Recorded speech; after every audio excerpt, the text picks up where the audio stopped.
Okay, coaches, this is going to be our focus for this weekend's inter-club scrimmages for our 5v5 teams.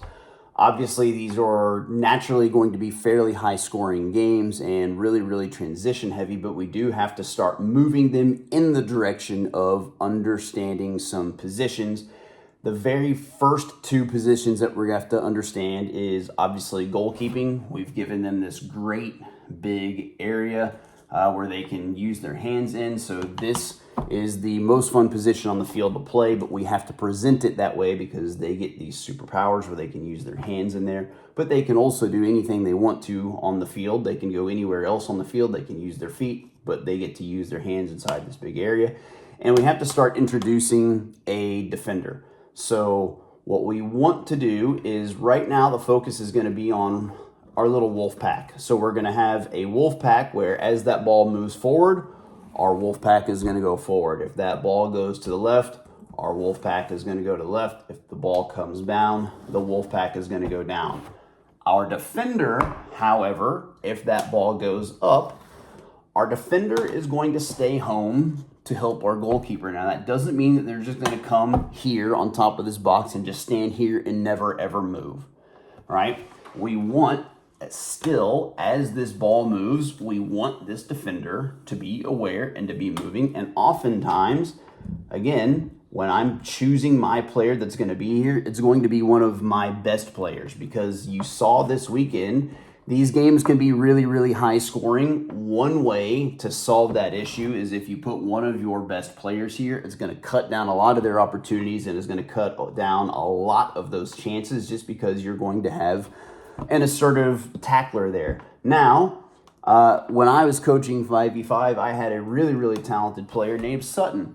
But sometimes if I put Sutton here, that would mean that I didn't actually have this player because he wasn't capable of staying there. So if I put Sutton here, this position would be gone because Sutton just couldn't help himself. Wherever the ball went, he was still going to go. So you have to be wise in who you put here. It has to be somebody that is focused enough that can stay with you and can stay with the game and can do the job. And kind of my little trick for this was wherever that ball goes, if they are drawing an imaginary line from that ball to the goal, I want them on that line. So they're kind of shifting left, right, and center, always kind of putting themselves, on that imaginary line. So that's how they can focus on and work on their positioning there. I would keep that person in there. If I had enough players to do it, I would keep them in there for an entire quarter, and then I would put somebody else in there. And I would always make sure that I talked with that person a lot about it. That's what we would talk about kind of in between the quarters. Like, oh, Sam did an excellent job for us there. He worked so hard at that it allowed our wolf pack here the freedom to go and be the hungry wolves that did all of the running and chase down the ball and helped us score goals because Sam was just so good at managing that back and playing with our goalkeeper. Now, the other part of this is that goalkeeper. We want the goalkeeper to have the courage to participate. We don't want them to be just a scared little sheep that hides out on that goal line. If there is a loose ball anywhere in this box and they can go and get to it, we want them to go and get their hands to it. And so while we want this to be the focus, yes, the other thing that we want to focus on is when this goalkeeper gets the ball, 5 seconds or less, how fast can you get to the top of this box? You don't have to run to the middle of the area. Wherever you pick it up, get to that line as fast as you can, and then do one of two things. Either throw it as hard and as far as you can into open space, because if you throw it into open space, the nearest one of your teammates will go and collect it and will take off the other direction.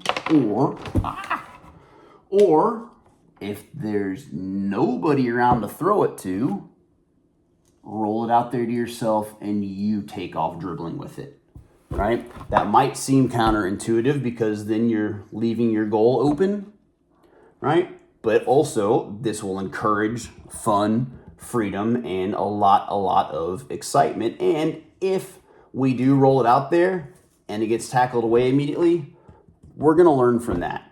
And the next time I get out there, if I don't actually think I can make it, I'm not going to go for it because I didn't like it last time when I tried it and it didn't work. So this time I will recognize it's not there, and I'll make that better choice and I'll throw it. Sometimes I might have to get burned once so that I learn, but that is how we learn. We will learn from those mistakes. So the focus for this weekend is going to be getting these goalkeepers to get to the top of the area as fast as they can, to throw that ball out as big and as far as they can, or just rolling it for themselves to take off, and getting a hold of responsible defenders that can actually stay back there. We will continue as we go along in the season to add in more of these positions and more of these ideas, and have actually inch this towards a more structured game, so that games, so we don't have games where 26 goals are scored, because that's not really a realistic game environment for them to be in. But we can't expect them to sort all this out on their own. We have to teach it and we have to instruct it. So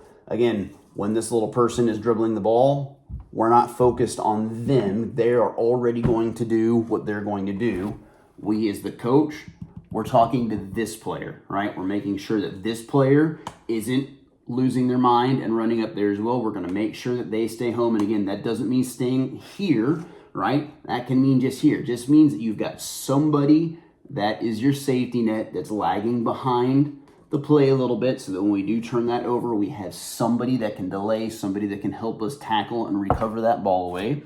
And, right, and we're making sure that our little goalkeeper isn't just back here hiding in this goal, that they are out here and they are proactive and ready to play as well. And again, if a big ball comes out here, they can run out there and they can take off dribbling it, or they can run out there and they can kick it away, right? Any ball that's in this box, they can pick it up, they can throw it, but they can come and enjoy the game. They can come and play. We want to make these like sweeper keepers, right? We want them to have the courage to participate. So the focus this weekend, establishing an actual defender and making sure that our goalkeepers are alive. So if you are the coach, these are the two players that you are coaching this weekend.